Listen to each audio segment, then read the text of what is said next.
প্রিয় দর্শক, সরকার আশা করছে প্রধান উপদেষ্টা মোহাম্মদ ইউনূসের আসন্ন চীন সফরের সময় চীনের সঙ্গে একটি চুক্তি স্বাক্ষরিত হবে, যার আওতায় বাংলাদেশ ১ বিলিয়ন ইউয়ান বা $১৩৮ মিলিয়ন অনুদান পাবে।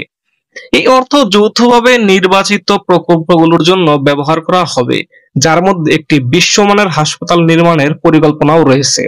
গত জুলাইয়ে চীন সফরের সময় তৎকালীন প্রধানমন্ত্রী শেখ হাসিনার সঙ্গে আলোচনার পর বেইজিং এই অনুদানের প্রতিশ্রুতি দিয়েছিল, তবে গত আগস্টে তার পতনের পর থেকে এই বিষয়ে উল্লেখযোগ্য কোনো অগ্রগতি হয়নি। ইউনূসের নেতৃত্বে বর্তমান অন্তর্বর্তীকালীন সরকার এই অনুদান নিশ্চিত করতে উদ্যোগ নিয়েছে। এই অংশ হিসেবে অর্থ মন্ত্রণালয় ইতিমধ্যে প্রধান উপদেষ্টার সম্মতির জন্য চুক্তির একটি সারসংক্ষেপ পাঠিয়েছে।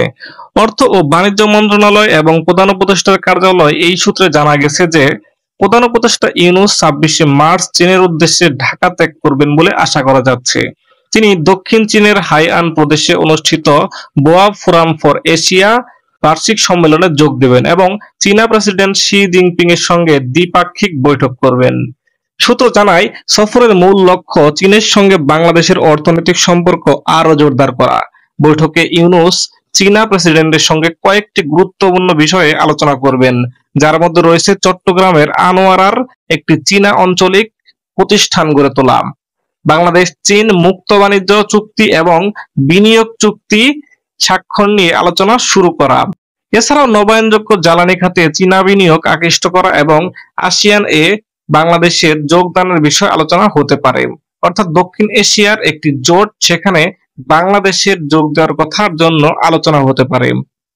পররাষ্ট্র উপদেষ্টা মোহাম্মদ তৌহিদ হোসেন জানিয়েছেন, ২৮শে মার্চ চীনা প্রেসিডেন্ট শি জিনপিং এর সঙ্গে প্রধান উপদেষ্টার বৈঠক অনুষ্ঠিত হবে।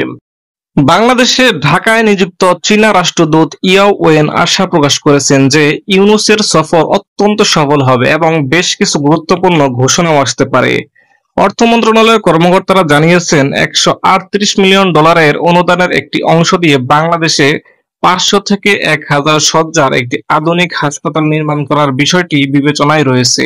হাসপাতালটি এমনভাবে গড়ে তোলা হবে যাতে বিদেশে চিকিৎসার জন্য রোগীদের যাওয়া কমে আসে এবং দেশে উন্নত চিকিৎসার সুযোগ নিশ্চিত হয়।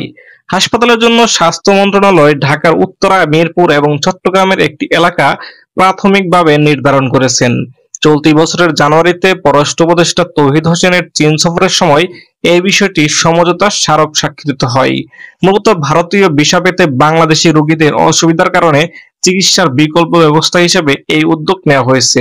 তাহলে তো বুঝতেই পারছেন, এই সফরের মাধ্যমে ভারতের যে একটি রগ ছিল, ঘাড়তের রগ, সেটি ভেঙে দেওয়া হবে। পররাষ্ট্র উপদেষ্টার সফরের সময় চীন বাংলাদেশে একটি উচ্চতর চিকিৎসা শিক্ষা প্রতিষ্ঠান স্থাপনের প্রতিশ্রুতি দিয়েছিল। চীনা অনুদানের একটি অংশ এই উচ্চ শিক্ষা প্রতিষ্ঠানের নির্মাণে ব্যয় হতে পারে। তাহলে বুঝতেই পারছেন, চীনের সাথে শুধু চিকিৎসার জন্য একটি উন্নত মানের হসপিটালই নয়, একটি ভালো শিক্ষা প্রতিষ্ঠানও বাংলাদেশের হওয়ার সম্ভাবনা আছে, যেটির মাধ্যমে বাংলাদেশ চীনা কারিগরি শিক্ষার দ্বারা অনেক উন্নত একটি অবস্থানে চলে যেতে পারবে।